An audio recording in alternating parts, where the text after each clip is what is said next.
This is a guide on claiming SkillsFuture Credit.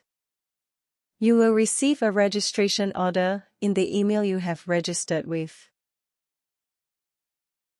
Click on the printer button at the top of the email. A new tab will pop up. Make sure the destination setting is set Save as PDF. Now, click on the Save button and save the file to your designated folder. Proceed to our website page for the course you have registered for.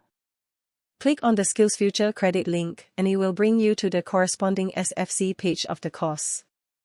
After you have logged into your SkillsFuture account, click on the Claim SkillsFuture Credit button.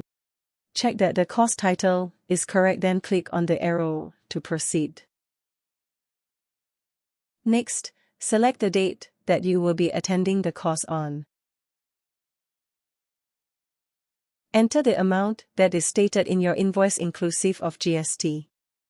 The amount for course fee payable and the claim is the same. For WSQ courses, claim amount is after the grant deduction stated on the invoice given.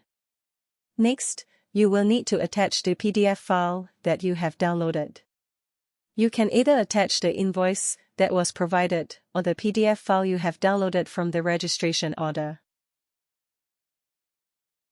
Check on the Agree option, then click on the Submit button to submit your SkillsFuture Credit. Agree and submit. Your claim is now pending for approval. Take a screenshot of your claim and send it to us.